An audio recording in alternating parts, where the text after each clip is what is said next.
Philip. So I suppose today we're just going to be talking, we're going to actually have a guest today, Nicole, and she's going to be talking to us. She's got a few little questions of her own. Okay. So today we're going to be talking about passion.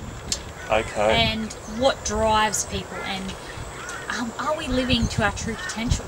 Yeah, absolutely, absolutely. And that's what we talk about in your book, is that right? Absolutely, I think that's what the book's all about. Is really reconnecting to who we are, and therefore discovering, our true potential as human beings. Yeah, exactly. People can get quite caught up in the pressures of society and their busy lives. So we have a guest here, Nicole. Welcome, Nicole. Thank you. Hi, Philip. Nicole. So yeah, Nicole, fire away, and obviously got a lot of questions to ask, and I'm sure a lot of listeners today would have those same questions as well. So my question is, the world, it's so, this day and age, it's so stressful. There's so many stresses, and I think in particular, I'm speaking for females, that there's so much expectation for women to act a certain way, look a certain way, speak a certain way. So Philip, so I'm talking on behalf of all women. Sure. And because I struggle to, to really bring out my femininity. So I guess as a woman, I just want to know at this day and age, how can I put into practice my natural femininity? Because women have to work hard and sort of do a lot more in terms of getting involved in society than we did back in the day. So we don't really have a chance to really find out who we are inside. How do you think, in what ways can we find out about that and actually embrace it and put it forward into our day-to-day activities in life? Absolutely. Well, I think it really comes back to putting yourself first. Studies have shown that, in spite of the materialism and the fact that women have become more independent in our society, they've got careers and they're working at home at the same time as a mother, they're not actually happier, and it's become more stressful for them. And I think really what we need to do is sort of reevaluate where we've come and the direction we're going. And I think it's really about, it comes to reconnecting to who we are. It's asking the question, well, who are we as men and women spiritually, and how do we connect to it? And I think that's essentially what we've got to do. And this is the only thing that's going to save us as a society, because really we become very unhappy. The obsession with materialism and career has really led to family breakdowns in the West, and a greater disconnection, I think, between men and women, and it's really made us unhappy. And I think we've got to just totally reevaluate where we're going as a society. And I think really what it comes down to, as a Christian, we've got to reconnect with God, and we've got to seek out, well, what is the truth, and who are we? And how do we connect to that? And I think that's what my book deals with.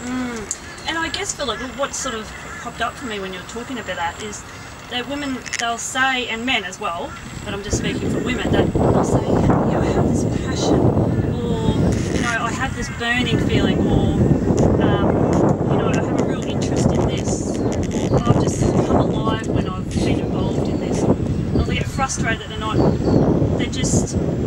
able to just speak and stop and listen to themselves. Absolutely. And I guess that's where it's come from. It's just that mark on our heart.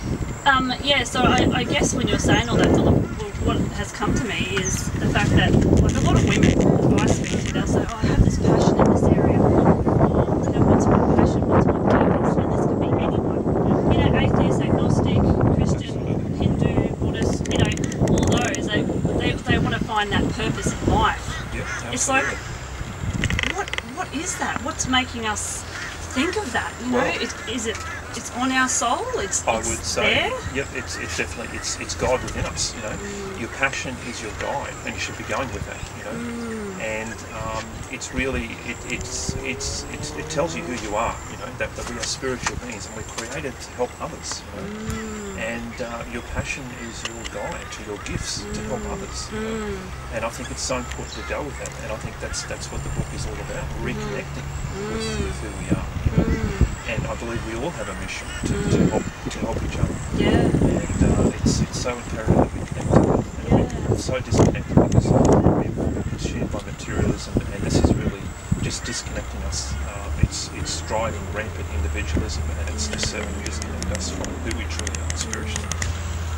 Yeah, so what practical ways can you help us with that? And what I'm thinking of right now is, you know, not that this is a good thing, but if we have a natural disaster, people just, they can't be on their phones or they can't go shopping because they're all there having to jump in and help each other because of the situation that has unfortunately occurred.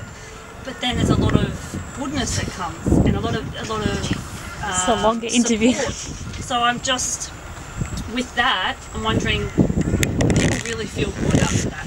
But how can we do that and not have to wait for such a thing to force us to being, I guess, human and helping each other and really being true to who we are?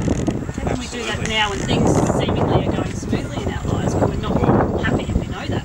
Yeah, absolutely. Well, I think really what we need is a spiritual revolution. We need a conversion of people's hearts and minds to the truth, and you know, and then that way we'll reconnect with who we truly are, and we'll be truly happy. Because whenever we're helping people, we know intuitively that we're the most happy, and that's really our guide, you know. And that's saying that, well, you know, we're created to love. This is who we are. So what practical, what practical ways do you think in our day-to-day lives can we start to do that? So work, uni, family life, children, absolutely, all those. How can we practically start doing those things? Yep, would you suggest? Yep. Well, I think it's just embracing love, you know. And I think, beautiful. Yeah, as a Christian, like, Beautiful. Jesus gave us a perfect example. You know, if you want to know how to live your life, you know, you look at the cross. You know, as I have loved you, so must you love one another. And it's just a complete pouring out of oneself, you know. Wow. And giving of oneself to others. Yes. That's where we're going to find the most joy. And I guess you can do that at all during the day. It's just in the little acts, isn't it? Little acts. It's just little acts, as Saint Teresa of Avila said, or Lisieux. Little acts done with great love, you know.